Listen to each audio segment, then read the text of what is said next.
if you asked me about 5 or 6 years ago about my goals and my career, I probably would have said something like, I really want a big loft office in Soho, big apartment in New York. I had a small apartment in New York.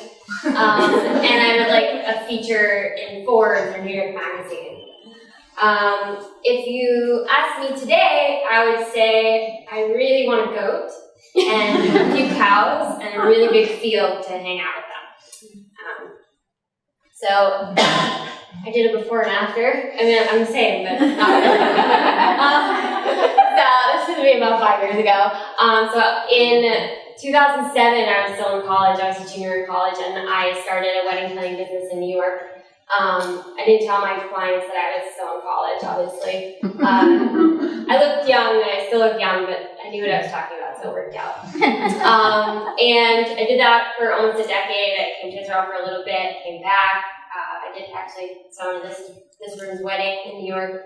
And then I started kind of feeling like there was something missing for me. Other than the stress of planning people's weddings, there was something I didn't relate to with weddings because there's so much money and a lot of waste, and it's a very happy occasion, but as I get older, I'm more interested in kind of the world and sustainability. So when I met, 3 years ago, I met my now husband. I met him in Israel. I was in New York. We were long distance. And a lot of the things that we would talk about is how our future together, because we weren't next to each other every day, it was really important to us to kind of envision that. And we had this shared vision of kind of country life and being with a lot of animals and having a farm.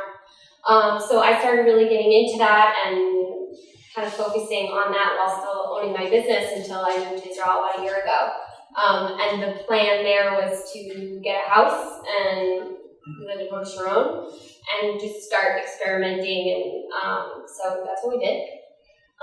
So we have, I don't know how downloads work in Israel. We have like a quarter of an acre, whatever that means.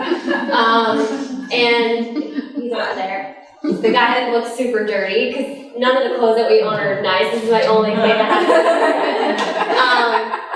So the first thing we did is we got chickens.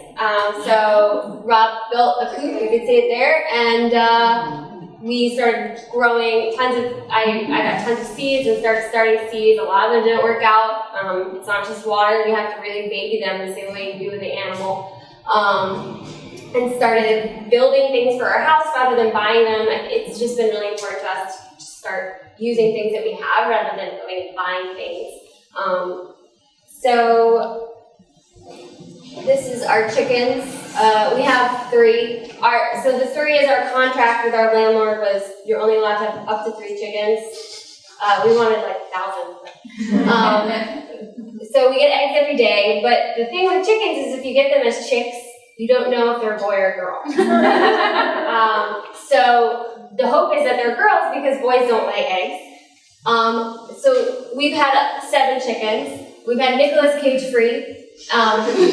He ran away twice. Never got him the second time. We had Hen Gurion and Hen was a rooster. The thing with roosters, they're really loud and they really do wake people up at 4 or 5 in the morning. So our neighbors were not happy about that. So we had to give him away. Then we had Lucy, who also was not a Lucy, it was a Luke. And Lucy, we also had to give away.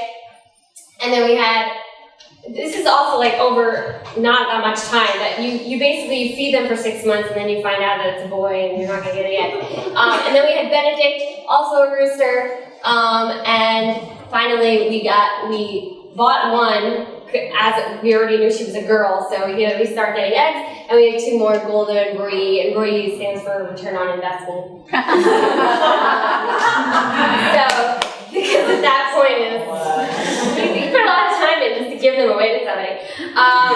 So anyway, so we get eggs every day. It's really nice. I never even liked eggs before I actually started having them. It's like I have a supermarket in my backyard. I recommend it if you can have chickens. And we also got married in our backyard. It was important to us to kind of share with everybody what we created. So we had about 60 people in our yard and made it pretty nice. And then, so we're on this path. We really want to do farming, but it's very, I work on an organic farm. So when I moved to Israel, I got a job. I do deliveries and drive around. If you ever see like a truck, it's big and green with vegetables and corn on it, and a little girl, it's me. So that's what I do now. I do mostly deliveries to restaurants in Tel Aviv and people's homes. But with the idea of starting your own farm, it's a huge investment. It's not just starting a business like a service like wedding planning. You need land, you need the skills. So we talked about it a lot, and I said, well, why don't we go visit other people's farms?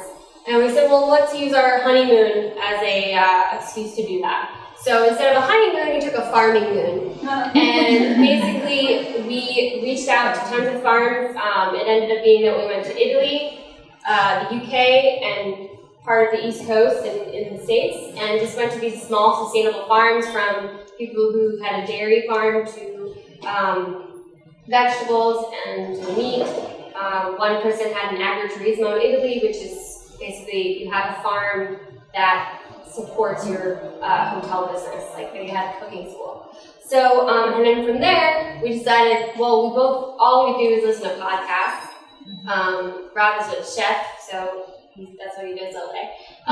So we said, well, let's just interview these people and make a podcast out of it. So that's what we have now. It's called Bet the Farm. So aside from that, I would say the best part so far has been going on that farming moon, and just really meeting these wonderful people. I would say the majority of people that we've met that have small farms and businesses were not born into those lives. It's obviously easier when you're starting that way, but it's a growing trend, especially in the States, and we're hoping to bring it here to Israel. And there's a way to do farming that's good for people, good for the environment, good for health, good for the animals, and that's what we want to be part of. And I guess right now we're kind of in the middle of it. We're figuring out what we want to do. We know we want to do dairy farming. And now we're just kind of figuring it out. So that's the story.